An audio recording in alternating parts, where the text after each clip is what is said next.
Yesterday, 8 family members were found shot to death inside of a home in the small town of Enoch, Utah. They were all members of the same family, and police have determined that it was a murder-suicide. According to authorities, the bodies of 5 children and 3 adults were found inside the home suffering from gunshot wounds after police conducted a welfare check. Police determined that the father, 42-year-old Michael Haidt, shot his 5 children, his wife, his mother-in-law, and then himself. According to authorities, just 2 weeks ago on December 21st, Michael's wife filed for divorce, and ever since his mother-in-law had been supporting her. The children were ages 17 to 4 years old. Enoch, Utah is about 245 miles from Salt Lake City and is a really tight-knit community. City councilmen and other residents of the community are in complete shock and have described the Haidts as a wonderful family who were very well respected and well known in the area. This teenager accidentally admitted to killing people to the police while he was playing a video game. A gamer known as Elijah was having a normal day while he was playing on Rainbow Six Siege. The game is described as an online tactical shooter video game. Unfortunately for Elijah, he accidentally pocket dialed 911 while talking on his headset. As he told his friends, "I just killed 2 people," the operator mistakenly thought he was admitting to a double homicide. He carried on playing, having no idea that the authorities were listening in. Within minutes, officers swarmed his house. Elijah had heard the dog barking, so he went outside to see what the noise was. He was met with an officer pointing a gun at him and was obviously completely shocked. He immediately started to try and explain, stating, "I was playing the game and I butt dialed the phone, that was my bad." Reluctantly, Elijah had to call his mum, who had no idea what was going on, and she was at work. He had to explain to her why there was loads of police outside the house questioning him. This terrifying murder remains unsolved to this day. Rachel Anthony was 50 years old. She worked at Ultimate Liquors in Pine River, Minnesota. She was a mum of 3 and was described as a hard worker with a magnetic personality. On the 27th of February 2001, Rachel was working a late shift on her own. She usually followed the same kind of routine. She would exit through the front door to start her car up. She would go back inside and then lock the door behind her. She'd take the rubbish out to the bin at the back, locking the back door and leaving for the last time out of the front. Now, alarm bells started ringing when Rachel's car was found abandoned by a police officer. Her bag, coat and cigarettes were all inside. The car was unlocked and it appeared that she had left her car in a hurry. It was incredibly odd, though, for Rachel to just leave her children without saying anything. Although the store that she worked at had got security cameras, interestingly, they weren't working that night. There was an initial search for Rachel, but it turned up absolutely nothing. That was until a group of teenagers made a horrifying discovery 6 weeks later. It was the 13th of April, and her body was found in a ravine by Breezy Point. She'd been strangled to death. Her case was broadcast on an episode of Unsolved Mysteries, but that still failed to pull in any leads. It's now been over 2 decades, and Rachel's killer is still walking free. This guy is one of the most disturbed killers in Brazilian history. And later on this day, he murdered 4 children. Just take a look at his erratic behavior captured on security cam. This is 25-year-old Luiz Enrique Lima. And on April 5th, 2023, he attacked a preschool in Brazil with a machete. At around 9 a.m. that morning, Luiz jumped over a gate surrounding the Cantino Bom Pastor Child Daycare Center in Blumenau, Brazil. On that morning, Luiz carried a variety of weapons, including a hatchet and a machete. He apparently targeted all of his victims at random, both teachers and students, and would strike at them with blows aimed at their heads. It's unknown why Luiz wanted to kill random children that morning, but that's what he set out to do, and he unfortunately did it. 4 children between the ages of 5 and 7 were murdered during the attack. 5 other children between the ages of 3 and 5 were injured and taken to the hospital. This crime shocked the community in Brazil and left people absolutely speechless. To this day, there is no real explanation as to why this man jumped the fence and targeted children other than the fact that he was having a psychotic episode. And as you can see in that footage that I showed you from the beginning of the day, he definitely wasn't right in the head that day. But after the teachers defended the students after the attack, Luiz actually turned himself in at the police station. I don't know what happened to Luiz, what sentence he got, but hopefully he never sees the light of day again. If you want to hear more true crime stories, listen to the podcast Murder in America that I co-host with my wife Courtney. It's available for free on all streaming platforms like Apple Podcasts. This is probably the worst secret code name for an undercover operation that I've ever heard. John Arbogast was a 55-year-old schoolteacher from Georgia. He was teaching students social studies at a middle school in Cobb County, but had a hideous secret obsession with indecent images of children. He had a baseball card shop, and obviously due to this and his day job, he worryingly had huge access to children on a daily basis. He was found to be online constantly trafficking child SA images and was involved in a huge P ring. Now, this caught the attention of the FBI, who created an undercover operation called Innocent Images. The operation spanned 2 years and started in 1993 after a 10-year-old boy vanished. This boy was George Badinsky, and the undercover operation led to the arrest of 12 men across the world, but frustratingly, George's case remains unsolved. In September 1995, before he could be arrested, John closed his shop and went on the run. His case then appeared on an episode of Unsolved Mysteries in 1996. He was last seen in Las Vegas, Nevada, but luckily due to the broadcast, police received a tip. They were told he was working at a hotel in LA, and police were able to hunt him down and arrest him. They captured him on the 11th of July 1997. He was frustratingly released from prison just 1 year later. This is the tree video, one of the worst ISIS execution videos you should never go looking for, explained. The video that I'm about to explain is extremely brutal and I don't recommend looking it up. The victim in the video is apparently a US spy and he is wearing an orange jumpsuit like most victims are in ISIS videos. The video is about 40 seconds long and it begins with the victim standing up, but his arms have been chained to 2 trees which forces him to stand up with his arms stretched out. One of the ISIS members then reads a statement accusing the victim of being a spy. 2 young boys who look like teenagers can be seen standing behind the victim. The boys have their arms raised above their heads like they are about to swing something, and upon looking closer, you can see the 2 boys are about to swing swords. The video then shows the 2 boys swinging the swords at the same time, and they cut off the victim's outstretched arms. They managed to cut them off in one swing, but this could be due to editing because ISIS loves doing that. You then get a close-up shot of one of the older ISIS members slitting the victim's throat. The camera sits in a still shot and zooms into the victim's eyes as he is being beheaded. The video then jump cuts and it shows the victim's headless and armless corpse. It also shows the victim's severed arms hanging from the trees by the chains. The video then concludes as an even younger child who is no older than 9 reads out a statement with his foot on the victim's severed head, and this is where the video concludes. ISIS execution videos are extremely hard to watch and I don't recommend ever looking for them or this one. Please do yourself a favor and stay curious because this video is extremely brutal. This woman was found murdered on Halloween, and chillingly her killer has never been caught. 38-year-old Nori Amaya was known to friends as the Salsa Queen. She regularly went out dancing to salsa clubs with her best friends. On Halloween 2009, she was doing just that. She was in Washington, D.C. with her friends having a great time, when suddenly she was captured on CCTV bursting out crying. She left the club and made her way back to her apartment in a taxi. On CCTV, she can be seen going into the lobby of her apartment block at around 2:30 a.m. She stops briefly to talk with someone and then checks her box for any post before going back into her apartment. She was never seen alive again. She was due to be at work the following day at her brother Carlos's restaurant. She failed to show up though the next day and the day after that as well, so at that point her brother Carlos and her sister decided to go and look for her.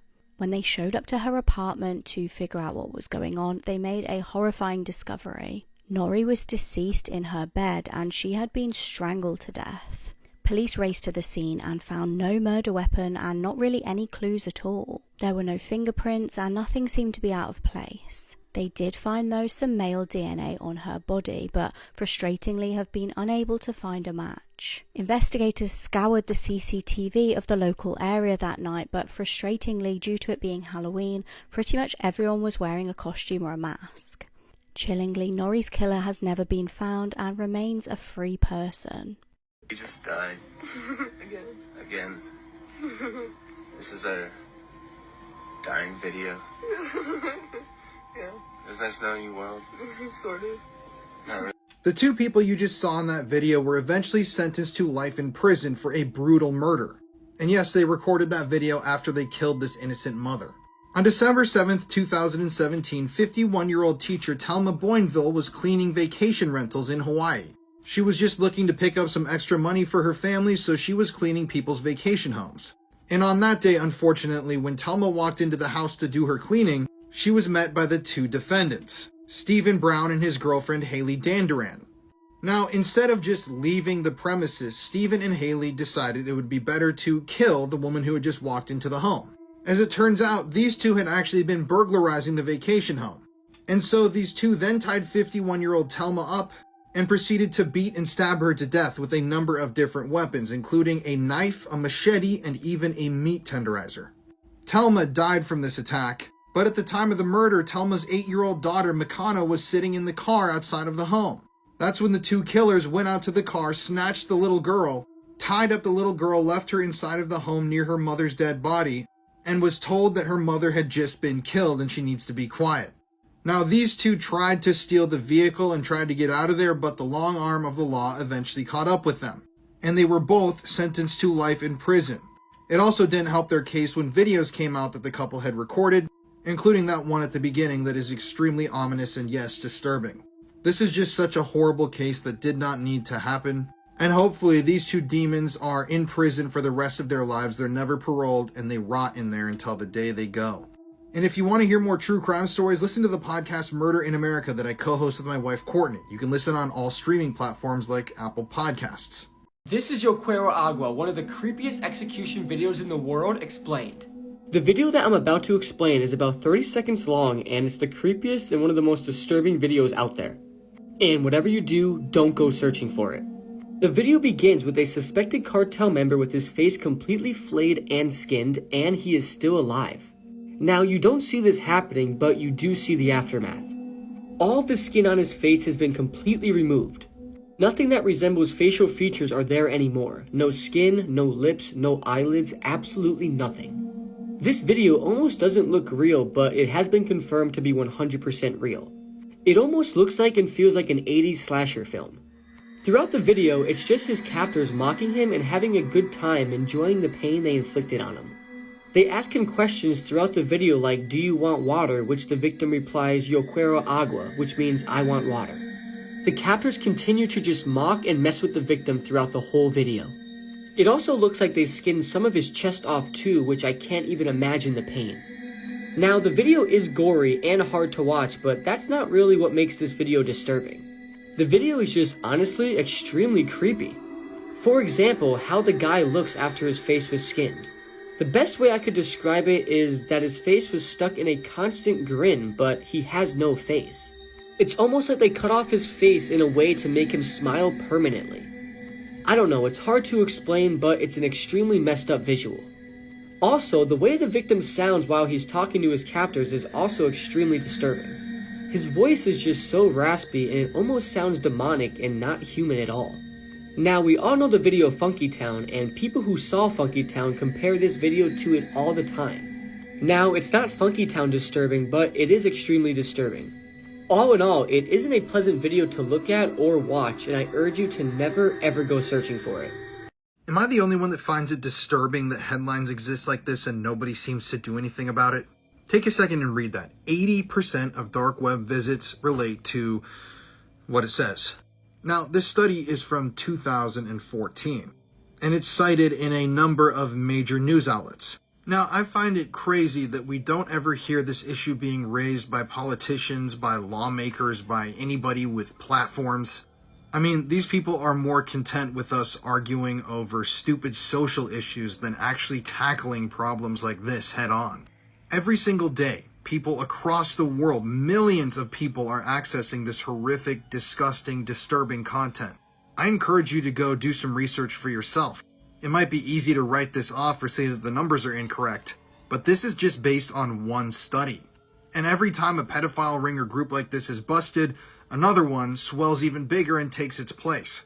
And here in America, when someone's busted for something like this, they get literally a slap on the wrist, usually 2 to 10 years in prison, for accessing a site that profits off the victimization of hundreds, thousands of children a day. This is something that I'm passionate about, and I just made this TikTok to spread the word so that people can be more informed. There are millions, some people project over 10 million new images and videos depicting CP or CSAM that appear on the internet every single year. Those are new images and videos that have never been seen before by authorities. The National Center for Missing and Exploited Children also released a harrowing statistic recently. In 2023, their cyber tip line received 36,210,368 reports of suspected child sexual exploitation. Try to wrap your head around that number, 36 million. A lot of those just here in America. Now, how many of those 36 million have been caught or arrested or sentenced? This TikTok should definitely piss you off. And I'm going to continue using my platform to expose these people every single day. These 5 were just accused of attacking a man with a baseball bat, brass knuckles, and a skillet. The guy all the way to the right just looks happy to be there. Now, this happened in Elizabethton, Tennessee, and the crime happened back in 2023. All of these people attacked this one man, causing a skull fracture. With all these various items, I'm honestly surprised it did that much and not more. Because of his injuries, he couldn't even speak to the deputies. They just rushed him to the hospital to treat his injuries. And luckily, the man's family was able to identify all of the suspects and give names. The criminals you see behind me range from age 33 all the way down to 19. It's still very unclear on why they decided to attack this man, but they all got charged with conspiracy to commit murder, falsifying evidence, falsifying a call. Like, did he owe them money? Do the families have past, like, beef or something? It just seems wild for 5 people to attack one guy. It's like that one thing, it's like, what did he do to make all these people that mad? Now, that is a joke, and I'm not blaming the victim. However, these people are obviously sick in the head for doing that, trying to kill him. I'm just glad the man is alive and breathing today. If you guys are from Tennessee and you heard about the story, let me know the details you know in the comment section below. I can't find much on it other than what I've told you. But I'm sure a lot of these people will face 10, 20, 30 years in prison, maybe even life, who knows? And as always, these videos are for informational purposes only. On October 4th, 2009, 42-year-old Kimberly Cates was hanging out at home with her daughter Jamie. But by the end of the night, she would be dead. Early on the morning of October 4th, 4 young men approached Kimberly's home. They then shut off the power and entered the house. Upon entering the house, they searched the property for valuables before finding Kimberly in her bedroom with her 11-year-old daughter Jamie. When the 4 intruders entered Kimberly's room, she woke up, and that's when they attacked her. These 4 young men had traveled to the home with a machete, and Kimberly was hacked to death with 36 blows to her head and torso. Obviously, this was an extremely gruesome scene. But after killing Kimberly and waking up her 11-year-old daughter Jamie, the killers weren't done with their work yet. The killers then stabbed young 11-year-old Jamie in the face and in the chest. They were trying to stab her in the heart so she would die too.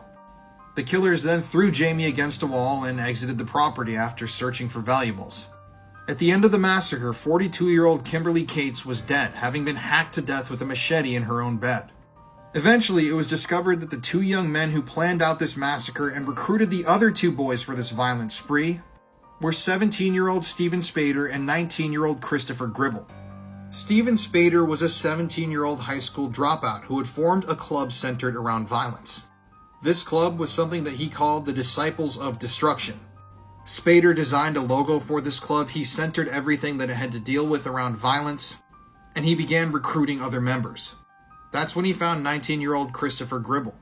Stephen then told the 3 other young men that he had recruited into this disturbing club that the rite of initiation that they had to pass was a brutal home invasion.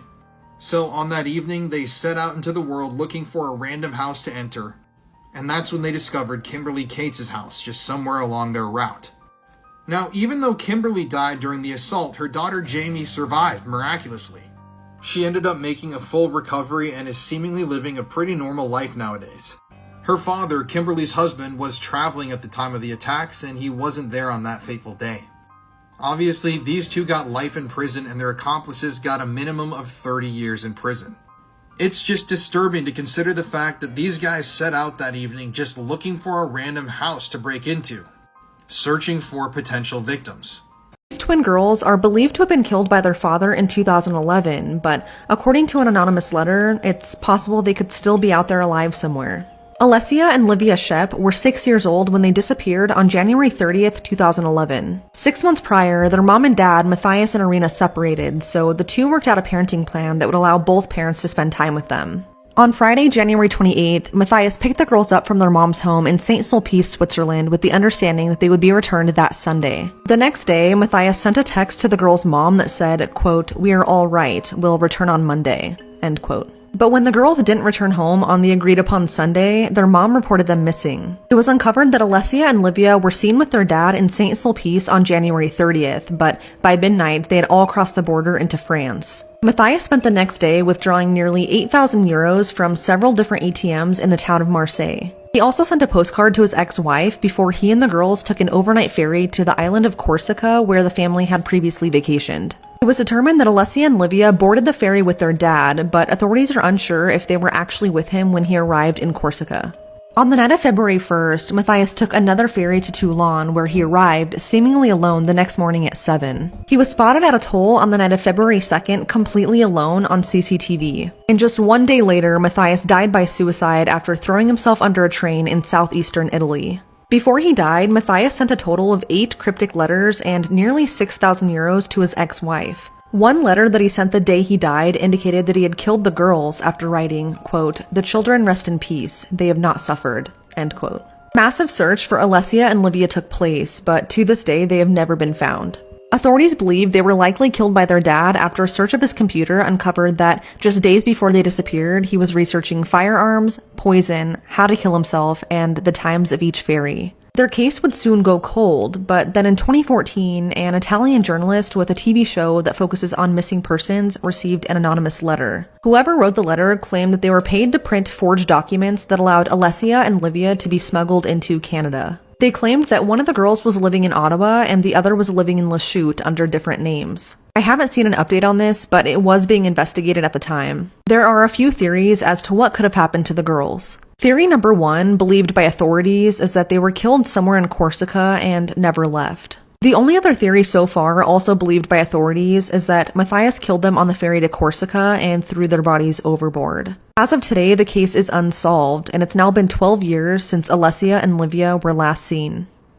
When a teenager was out late hiding from his parents, he spotted his dad driving past. He had no idea he just witnessed his dad disposing of his mum's dead body. It was the 25th of October 1987 in New Rockford, North Dakota. Kathy Bonderson was a 35-year-old nurse working in the local hospital. She was married to Robert Bonderson. At around 2 a.m. on the day in question, the pair were arguing over their teenage son, Jamie. He'd worried them by not returning home, and Kathy was particularly stressed because she was going to be late for work. It's believed that Robert looked for Jamie and was unsuccessful and returned home. At 2:30 a.m., Jamie, who was parked with his girlfriend out near a bridge, spotted Kathy's car. Now, Jamie actually ducked low to avoid being seen by his parents. He had no idea what he'd actually just witnessed. An hour later, Kathy's car was found on fire. Tragically, she was in the passenger seat, deceased. Now, a sheriff called Ed Alamaris claimed that the fire began due to a freak accident in which Kathy had crashed the car and it had set on fire.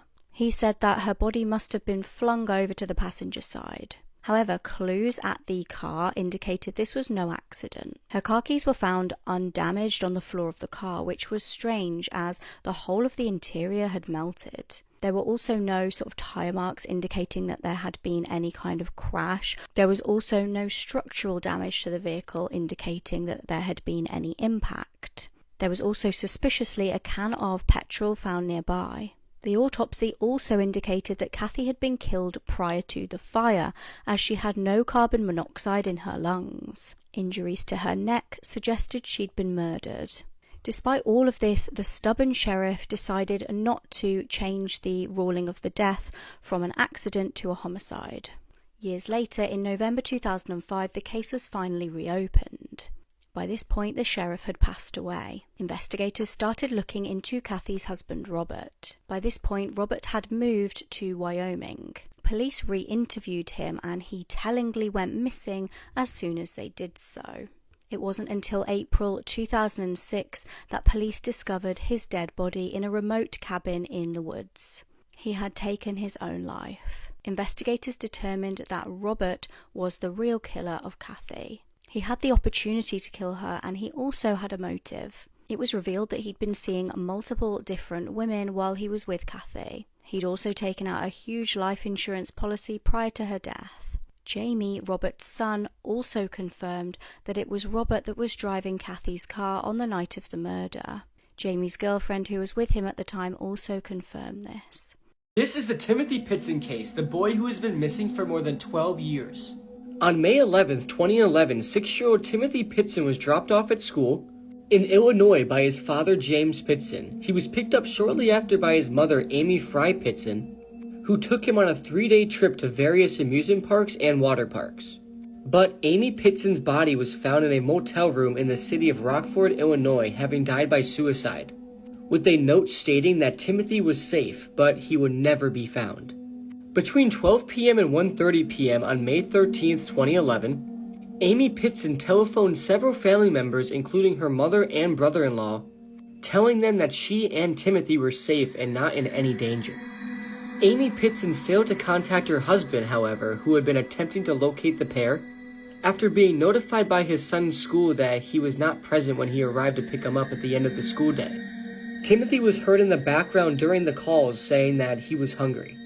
At 7:25 p.m. on May 13th, 2011, Amy Pitson was seen alone on security camera at a Family Dollar store in Illinois where she purchased a pen, notepaper, and envelopes.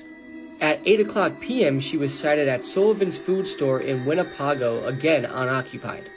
At 11:15 p.m., she checked into the Rockford Inn in Rockford, Illinois, where sometime that night or the next morning she took her own life by slashing her wrists and neck and overdosing on antihistamines. At 12:30 p.m. on May 14th, 2011, her body was found by a hotel maid along with a note. In the note, Amy Pitson apologized for the mess she had created and explained that Timothy would never be found, but was completely safe with the people who would care for him. Police found the knife that Amy Pitson had used to kill herself, and it contained her blood. Also, a concerning amount of blood was found in her car, which belonged to Timothy. However, a family member later revealed that the stains were likely caused by a nosebleed Timothy had suffered in the car earlier that month. It was also noted that Amy Pitson's cell phone was missing. An examination of her vehicle revealed that it had been parked in a grassy area, possibly near a stream but close to a highway. To this day, no new information has came out about Timothy Pitson or where he is. James Pitson, Timothy's father, stated that he believes his son is still alive somewhere. So, what do you think happened to Timothy Pitson? Did his mom sell him to someone for money and with the guilt she took her own life? Or was his mom extremely depressed and she just gave him away to family members? Or was Timothy Pitson murdered? These questions cannot be answered to this day, and this case still remains a complete mystery. A woman who was burned alive testified at her own murder trial. Judy Malinowski bravely addressed the camera after being burned alive by her ex-partner. She'd grown up in Ohio and had a happy childhood. She was a stunning beauty pageant contestant and was homecoming queen. Sadly, though, she was diagnosed with ovarian cancer, and after battling the illness and winning initially, she was told the cancer had returned. At this point, she was a mum to 2 young daughters, and she was really struggling. She had surgery to try and battle the illness, but she was in a lot of pain after a hysterectomy. She became addicted to opiates and eventually would move on to the substance H. It was at this point, when she was really vulnerable and sick, that she began dating Michael Slager. The pair had met online and she had no idea he had a criminal past. He'd been convicted of stalking, child endangerment and domestic assault. Now, Michael made life much worse for Judy. He would buy her substances and use these to control her. She tried going to rehab in 2015, but Michael liked how addiction made her easy to control. The couple became really toxic, and in one horrific incident, things would turn deadly. CCTV captured a shocking incident on the 2nd of August 2015. The pair got into an argument at a petrol station, and Judy threw a can of fizzy drink at Michael. He responded by throwing petrol all over her. He then went back to his car, grabbed a lighter, and set her on fire. She instantly went up in flames, and horrified onlookers scrambled to ring the police. Judy was rushed to hospital with 3rd-degree burns covering 70% of her body. She became blind and lost her fingers and her ears. She battled on for 700 days, undergoing multiple surgeries. Eventually, though, she did succumb to her injuries. But brave and intelligent Judy recorded a video statement against her attacker. Just prior to her death, she documented what had happened and who was to blame. In order to do this, however, and to be obviously sober enough to testify in potentially a trial further on down the line, she had to be taken off all of her painkillers, so she was understandably in absolute agony to do this. She knew it would be worth it, though, to see her ex Michael be put behind bars for what he did to her. She stated, "I don't think words can describe what it feels like to have your whole body set on fire. I thought for sure I was dying. I just prayed to Jesus to please forgive me for my sins and to take care of my children, and that was it. I blacked out. I don't remember anything until I woke up in the hospital." One professional stated that he had never seen a trauma like that on a human body that was not deceased. Michael eventually pleaded guilty and was given life in prison. This is Donald Gaskin, also known as the Hitchhiker Killer. He mutilated and killed about 80 to 100 people. He was also a cannibal and a necrophile. He has been a horrible person for as long as he lived. Back when he was 11 years old, he was literally stealing cars, hitting people, doing horrible things. He broke into somebody's home at the age of 13 and hit her with an axe, thought he killed her, but he didn't. She then identified him to the police and then he went to jail for that. Well, not really jail, but more so for reform thing. Now, he got dogged on in jail. People beat him up, assaulted him in different ways. After he got out of jail, he started burning down farms to collect insurance money for the farmers and splitting it. He then tried to murder a teenager, went back to jail for 6 more years. Then he tried to assault another kid, went back to jail again. You get the theme here, right? He's just a horrible person. He got real pleasure from picking up hitchhikers, doing as he pleased with them, and then killing them and dumping their bodies into swamps and other areas. He also was doing freelancing as a hitman back in the day too. And his murders knew no bounds. He even murdered some of his own family members, like his niece. At the end of the day, he ended up offing himself in prison, but this guy was just absolutely sick in the head, and he loved doing what he did. Let me know what you guys think about this guy in the comment section below, and as always, these videos are for informational purposes only. This man was going to plant flowers and grow food with this man's body. On December 24th, 2019 in Michigan, a 25-year-old man named Kevin Bacon was talking to another man on the dating app Grindr. Kevin was a hairdresser and was going through tough times in his life. He was trying to save money to move somewhere else so he can get a fresh start. Kevin told his roommate that he found someone on Grindr and that he was going out for the night. The doorbell camera shows him leaving around 5 p.m. and sadly, this was the last time he was ever seen. The next day was Christmas and Kevin had planned to have breakfast with his entire family, but concerns started to grow when he didn't show up. After he missed the breakfast, his family called his cell phone, but there was no answer. They then went to his apartment, but Kevin was nowhere to be found, and fearing the worst, his father called the police to report him missing. Friends, family, and police searched neighboring towns, forest areas, and farmlands. For 3 days, the group searched for Kevin in hopes of finding him alive or clues on where he could be. They then found Kevin's car parked outside of a store, and inside the car was his phone, wallet, and some of his clothes. The police checked his phone and found messages with Kevin and another man, and it was the man he met on Christmas Eve. The police used this information, which led them to a house where a 51-year-old man named Mark Latunsky lived, and on the 28th of December, the police knocked on the door and conducted a search of the whole property. Mark invited the police in and was wearing no shirt and only a brown leather kilt.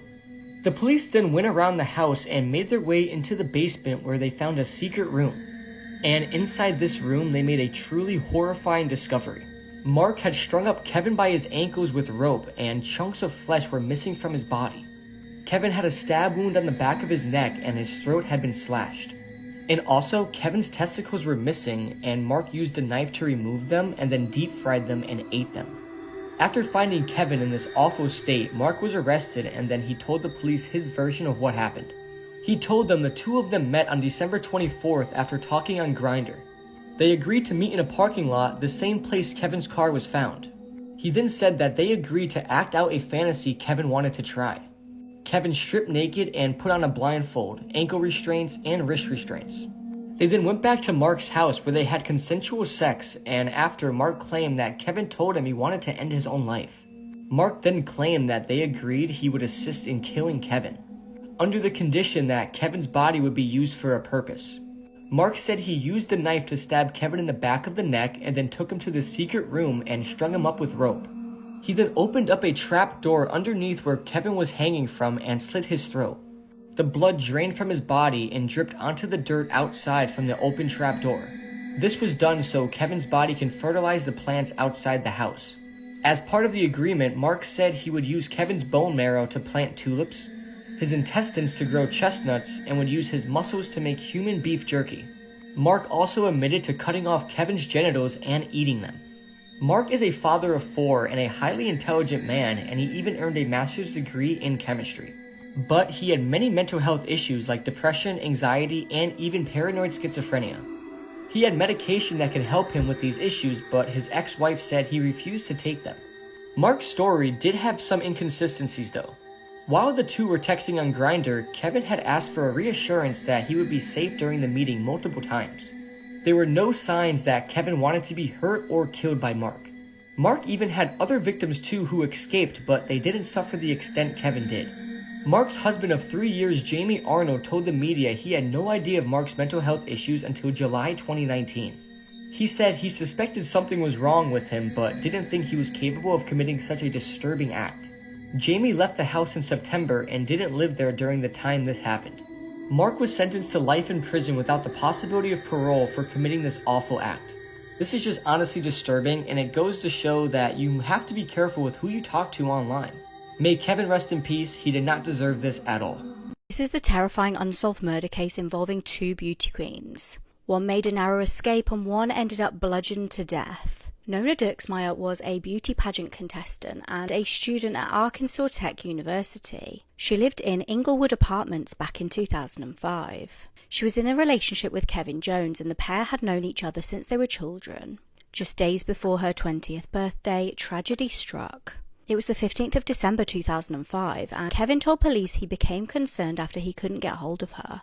That morning, Nona had sent him a text saying, "Good morning, Cuddle Muffin, I love you and I hope you have a great day." Later that day, after he failed to get hold of her, he chillingly sent her a text message saying, "Are you alive?"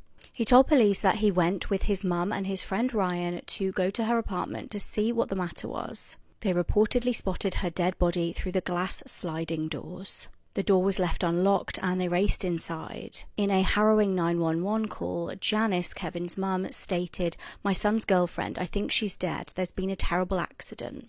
Kevin can be heard in the background of the call stating, "I didn't do it." He reportedly tried to perform CPR and lifted her in his arms to hold her. A condom wrapper was found a few feet away from her dead body. Now, she had been smashed in the head with a heavy base of a lamp lying nearby. She'd been punched so hard it had bruised her brain. She'd been stabbed in the neck and strangled so hard it had broken her collarbone. Police started looking into potential suspects, and obviously they initially suspected Kevin. When he was questioned by police, he slammed down a chair in the room, which they believed showed that he had a bad temper. They felt that the wrapper that was left at the scene of the crime indicated a potential motive. Did this prove that she was maybe cheating on Kevin? They also then claimed that he failed a lie detector, but as we know, lie detectors are notoriously unreliable. Kevin was found not guilty in court. The second suspect was Gary Dunn. He lived close by and had ample opportunity to commit the murder. Prosecutors argued that there was DNA evidence linking him to the crime. However, 2 separate trials ended up in hung juries. Frustratingly, Gary was set free until 13 years later. He was arrested in December 2018, interestingly in connection with another beauty queen, this time a really horrifying crime. Riley Wagner, pictured here, was also a student at Arkansas Tech University, just like Nona had been. One day she noticed she was being followed by a vehicle. She was understandably really concerned. Suddenly, the man who was following her blocked her car into a parking space and tried to force her out of the car. That man was Gary Dunn. Horrifyingly, it was later revealed that he had ropes and knives in his vehicle. Riley stated she was terrified and she froze, but luckily was able to call 911. Now, another woman also reported to police that around 15 minutes earlier, Gary had done the same thing to her. He was arrested for attempted kidnapping and was given 15 years in prison. Shockingly, he only had to serve a third of that time. Nona's murder case remains open and unsolved. This is the Kelly Ann Bates case, a true crime case you would never forget.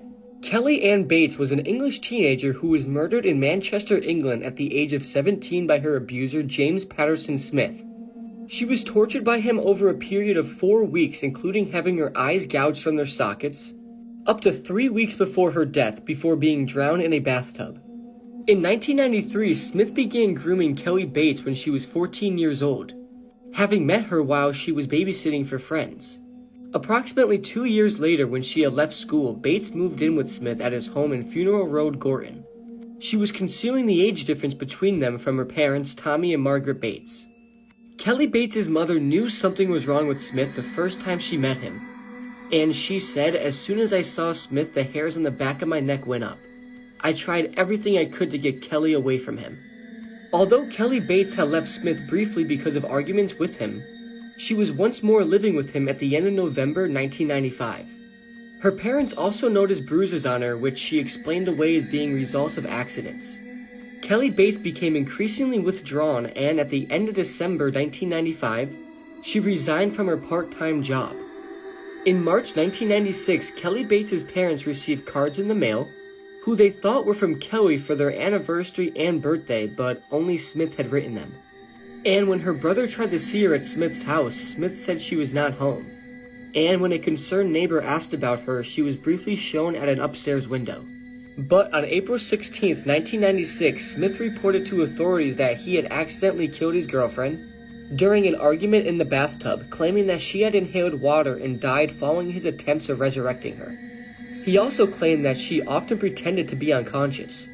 Police went to Smith's address and found Kelly Bates' naked body in a bedroom. Her blood was found throughout the house, and a post-mortem examination revealed over 150 separate injuries on her body.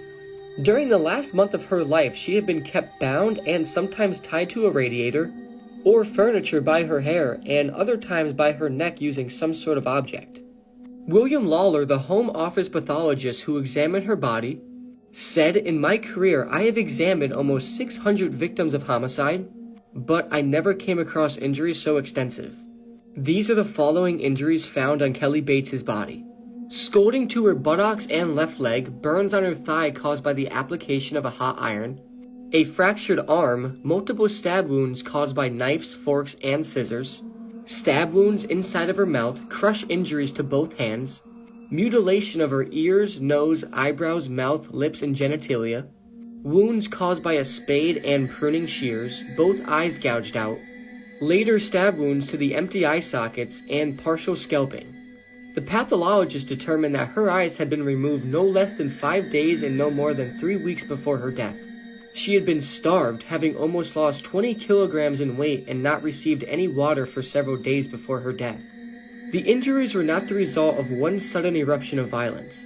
They must have been caused over a long period and were extensive and so terrible that the defendant must have deliberately and systematically tortured Kelly Bates. The cause of death was drowning, but immediately prior to this, she was beaten over the head with a shower head. The jury took only 1 hour to find Smith guilty of Kelly Bates' murder, sentencing him to life in prison. This case is absolutely horrible, and rest in peace to Kelly Ann Bates. Sometimes true for stranger non-fiction. The case of Richard Trenton Chase is a story which even the most depraved horror writer would struggle to create. Over the course of 4 weeks spanning across 1977 and 1978, Richard Chase took the lives of 6 innocent victims in Sacramento, California. His murders gradually progressed in violence, beginning with drive-by shootings and culminating in acts of cannibalism. This 23-year-old TikToker has just been found guilty of murder. This story is just insane, so hi, I'm Meg. I talk about true crime. Let's get into it. At the time of the crime, Mahek Buhari was 23 years old. She had nearly 130,000 TikTok followers, 45,000 on Instagram, and thousands on YouTube as well. She made videos on makeup, lifestyle, fashion, stuff like that, and she was beginning to make a name for herself on multiple platforms. Her mother featured in a few of her videos, and they seem to be really close. Her mother's name was Ansreen, and she is 46 years old. This whole situation began around 3 years ago when her mother started a secret affair with a younger man. The man's name was Saqib, and he was only 19, I believe, when this affair started, and she was like in her 40s. He quickly fell in love with Ansreen. Sorry if I'm saying any of these names wrong, they're kind of difficult for me to pronounce. But she was married, and to her this was just like a fun little affair on the side. She had been married to her husband for over 20 years, and he did not know about this affair. The only person who knew about the affair was Mahek, the TikToker. Saqib really wanted a real relationship, and he wanted to woo her, so he spent thousands on her. It said somewhere that he spent around £2,000 trying to impress her. Fast forward to 2022, Ansreen wanted to end this relationship. He was getting pretty obsessed with her, so she just wanted nothing to do with it anymore. After she tried ending things, things got pretty intense really quick. Saqib started threatening her because he had certain videos and pictures of them together, if you know what I mean. He was blackmailing her, being like, if you leave me, I will send these to your son and your husband. And obviously she did not want these intimate moments being shown to her son, and she did not want her husband finding out either, because that would be bad. Like I said before, Mahek was the only person who knew about this affair, so her mother turned to her for help. She turned to her 23-year-old daughter. The two spoke about it over WhatsApp, which is just mistake number one. If you're gonna try to like take someone out, you know, call about it, don't text it. There's a text from Mahek to her mother saying, I'll soon get him jumped by guys and he won't know what day it is. So it doesn't necessarily mention murder, but it does, you know, prove that she wanted to do something. Mahek, alongside her mother, decided to arrange a meeting with Saqib to give him back the $2,000 he spent on Ansreen. 11th of February 2022, the police get a frantic phone call from Saqib. Here's a transcript of the call if you want to fully read it. You can pause now. TikTok just deleted the other half of this video and I've just finished the makeup, so I'm just going to continue the story. In this phone call, Saqib is frantically trying to get the police to help him because he's being followed very closely. And he claimed in the phone call that the people following him were wearing balaclavas, which are like masks kind of. And he says, they're trying to ram me off the road, they're trying to kill me, I'm going to die. He was not alone in the car, he was with his friend, his childhood friend called Mohammed. As the police were trying to get him some help, the phone call ended after he screamed and there was a huge crashing noise. Saqib's car was rammed off the road by another car off of the A64 dual carriageway. The car immediately was engulfed in flames and both the young men lost their lives. All because a woman didn't want her husband to know that she was cheating on him. Well, he knows now because the police obviously found out about it. The bodies were so badly burnt that they had to be identified using dental records. It was pretty clear that this wasn't an accident because of the 999 call he made earlier. Just so you guys know, this is in England. I feel like I've not mentioned that yet. I'm not really sure how the police actually found out who was involved. Like, that whole part was not anywhere that I could personally find. But they ended up at Mahek's house and she claimed that she was home all evening. She later then changed her story, saying that she had been there, but she wasn't involved at all. In fact, in this video footage you're seeing right now, her car was the one with the red arrow. And her mother, Ansreen, was also there with her. The police confiscated Mahek's phone and asked for the password, and she gave them the wrong password, which is like sketchy as hell. When they asked her why she gave them the wrong code, she was like, oh, I was stressed out and gave you the wrong code, but it's really because she probably didn't want them reading the text messages, saying she was going to get Saqib jumped. Mahek actually said in court that she had lied to the police multiple times, but her, alongside everybody else involved, were claiming that they were innocent, that they had nothing really to do with it, it was all an accident. But after the trial, they were all found to be guilty. Every single one of the drivers involved. I think that there was one that was let go, but I don't actually really know the situation behind that because the information is not very good at the moment.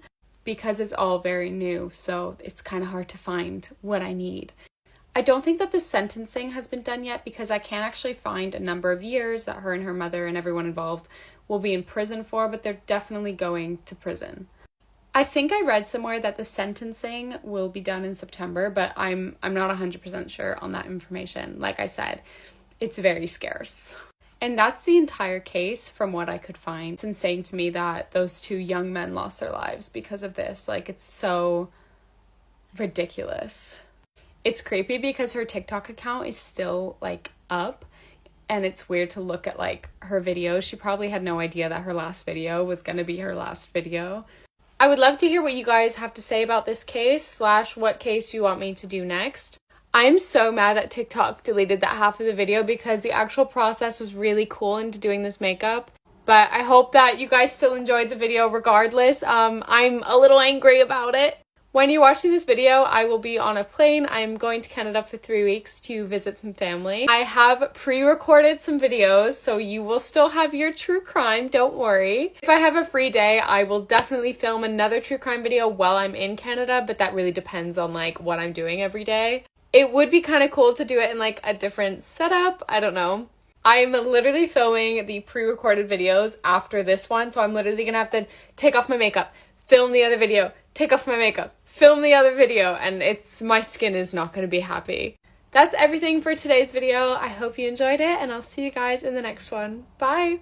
Imagine getting married only to be decapitated by your husband 3 months later. 21-year-old couple Jared and Angie got married in October 2022. Around 4 p.m. on the 11th of January, police were called to their home in Texas. Police made a grim discovery in the pair's bathroom after finding, quote, what appeared to be the head of the victim to be in the shower, end quote. Angie's body was discovered on the floor near the bed in a pool of blood with multiple stab wounds to her back. It was actually Jared's poor parents that initially made this discovery after entering the home. They then obviously alerted police to what they found. Jared was arrested and has confessed to killing his wife with a kitchen knife. Jared was actually captured on CCTV, casually stealing a bottle of beer from Angie's workplace just minutes after it's believed that he killed her. Angie's friends have reported to police that the couple's relationship was toxic and Jared was very controlling. Jared's bond is currently set at $500,000. The story of this American female serial killer will make your hair stand up. As if her crimes are not horrific enough, she earned the nickname the Giggling Granny. How creepy is that? Nanny Doss was raised on a farm by a very controlling father, and one of the few joys that she had in life was sneaking into her mother's room and reading her romance novels, and she would daydream about the day that she'd be swept off her feet and have her happily ever after. And she got married to her first husband at the age of 16, and it was a miserable marriage. The couple had 4 daughters together, 2 of which mysteriously died of food poisoning, at which point the husband took one remaining daughter and fled because he was scared to death of Nanny. The remaining infant baby named Florine was left with Nanny, and Nanny picked up and married somebody new. Now this man was an alcoholic, but despite that, they were married 16 years and raised Florine together. This is where the bloodbath really begins. Nanny was in the room right after her daughter Melvina had given birth to her second grandchild, and while Melvina was still loopy from the labor drugs and she was exhausted, she could have sworn that she saw Nanny stick a hat pin in the baby's head. Melvina kind of passed out and went back to sleep, but when she came to, she started asking her family members, did Nanny have a hat pin and stick the baby in the head? And the family regretted to inform Melvina that the baby had in fact died, and yes, they did see Nanny holding a hat pin. However, the doctors couldn't give a positive explanation for the baby's death. The death of the baby absolutely shattered Melvina and her husband, and they started fighting and drifting apart, and Melvina started dating a soldier named Robert, who Nanny did not approve of. And one night when Melvina was out of the house and Robert was left alone with Nanny, Robert mysteriously died, and Nanny received $500 in life insurance that she had taken out on Robert a couple weeks earlier. Not long after that, Nanny's husband forced himself on her, and she didn't like that, so she put rat poison in his corn whiskey jar, and he died that night. Nanny married her third husband only 3 days after meeting him, and he died shortly after this of heart failure. She picked up some life insurance, bought some land, and built a new house. Her late third husband left behind a mother and a bedridden sister who also died shortly after. At this point, Nanny burned the house down, took that life insurance money, and moved on. Then Nanny landed a fourth husband, and at this point her mom moved in with him. She found out that her husband was cheating, so she poisoned him to death, and for good measure, she poisoned her mom to death too. Then she married her a fifth man named Samuel Doss, who was very disapproving of the romance novels that she loved to read. He went to the hospital one night with flu-like symptoms and was diagnosed with a severe digestive tract infection. He was treated and sent home. And a few days later, he showed up dead. The doctors were very suspicious of this, so they did an autopsy and found enough arsenic in his system to kill 20 men. Nanny was arrested shortly after this and confessed to killing 4 of her husbands, her mother-in-law, her mother, her sister-in-law, and yes, sadly, even the baby with the hat pin. This case made me terrified to go to the cinema. This is the case of the horror in Screen 9. James Holmes was raised in California. His mum was a nurse and his dad was a scientist. From a young age, he was experiencing night terrors and allegedly actually tried to take his own life when he was just 11 years old. He was apparently obsessed with guns and weapons and had dreamed of becoming a mass murderer. Between May and July 2012, he legally bought 4 guns. Background checks were conducted and he was allowed the weapons. He also bought spike strips, which, if you don't know, pop the tyres of cars if they chase after you. On July the 19th, just hours before tragedy would unfold, James mailed his notebook to his psychiatrist. Inside the notebook, James detailed his plans to kill. The notebook was actually discovered later on undelivered. Just prior to entering a cinema in Aurora, James rang a crisis line to tell them about his plans to kill. However, the call was disconnected after just 9 seconds. At the midnight showing of The Dark Knight Rises, CCTV captures James walking into the cinema. He walks into Screen 9, props open the door, and then walks back out again. Shockingly, he goes to his car and gets guns out and gas canisters. He re-entered the screen at about 12:38 p.m. and set off 2 gas canisters. When he entered Screen 9 again, he immediately opens fire on the audience, instantly killing 10 people. 2 others later died in hospital from their injuries. An additional 70 people were injured. This was an absolutely packed out cinema. James also shot at people as they scrambled to exit the screen. His youngest victim was a 6-year-old girl. Witnesses said this all unfolded as there was actually a gunfight on the screen, and initially they all thought it was special effects and just part of the film. Police were actually on the scene very quickly after the first 911 call. James surrendered to the police and was arrested in the car park. He was apparently very calm when he was arrested and told police that he had booby-trapped his apartment. When police investigated his apartment, this was found out to be true. He was sentenced to 12 consecutive life sentences. This pedophile was so terrible that when he was released from prison, they actually put out a public safety warning people to stay away from this guy. This is James Alfred Cooper, who Canadian officials nicknamed the worst pedophile in Canadian history. So back in 1903, James was convicted of the brutal essays and torture of 6 children in Canada. And apparently he had used a number of torture devices to keep these kids from talking. He had used a cat o' nine tails, a cow whip, a cattle prod, belts, and sticks. I mean, 6 victims, they all went through so much, and this guy was responsible for all of it. James's background is shrouded in mystery. Nobody knows too much about what he went through as a kid, but he was convicted of assault when he was 22 years old back in 1958, and years later, his criminal career started out with burglary. So at first, when he would break into houses, he would just steal things for the thrill of it. He would take family photos, he would take fridge magnets, items from the kitchen. But that evolved into him wanting to wake up the people that he was robbing. He would stand over these people's beds, wake them up violently in the middle of the night, and then escape out of a window or through the door that he broke in through. But that evolved into a desire to SA people inside of their own homes. At one point, he SA'd a minor in their own home at knife point after waking them up in the middle of the night. He also did the same thing to a single mother while holding her at knife point. I mean, this guy was terrible, and it would only get worse.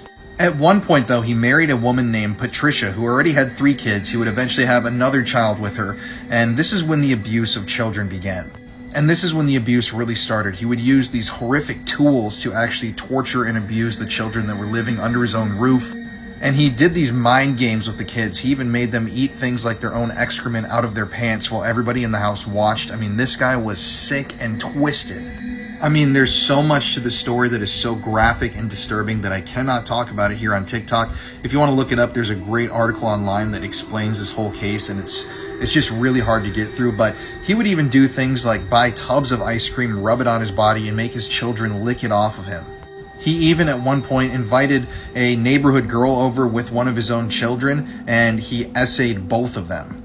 Keep in mind, this whole time he was also physically abusing the children, beating them, he was verbally abusing them. He was just the worst person. I can't even get that across, how bad of a guy this dude was. Eventually, though, in 1987, he finally was arrested and charged with doing all of these horrible things. Eventually, DNA would link him to some of the break-ins that he had committed as well, and the assaults that he had committed during those break-ins. And at the time, he was given a 30-year sentence. Now, that doesn't sound like very much, but in Canada, that was the longest sentence ever given in Canadian history for crimes like this. But unfortunately, with Canada's laws, this meant that he didn't have to serve that much time for what he had done to his own children, to all of these kids for so many years, to all the random people he had victimized during the break-ins. And in 2012, he was allowed to walk free from prison after only serving 21 years. He was paroled out. And that's what led the Toronto Police Department, like I said at the beginning, to release a public safety warning, warning people that this guy was out of prison, he was walking amongst them, and that they didn't know what he was going to do next. So at the end of the day, if his sentences would have been imposed consecutively instead of concurrently, he would have been in prison for 180 years, meaning he would have died in prison. But since they don't do that in Canada, he only ended up serving those 21 years. Now, there is a little silver lining. Shortly after his release, he was re-arrested for breaking the terms of his parole. And at the time, he was on chemical castration drugs. He was actually urging his doctor to give him less of them. But since he was a first-time offender, as they called him back in '93 when he was sentenced, he was released shortly after violating the terms of his parole, and once again, he is somewhere out in Canadian society doing God knows what. I just thought I should make this TikTok to let you guys know that he is out there, and he's dangerous. He is a terrible human being. I'm urging you, if you want to read more about this case, to look up the news article. It is one of the most disgusting things I've ever read, and yeah, this guy is really worst of the worst. I can't think of a worse individual than this guy.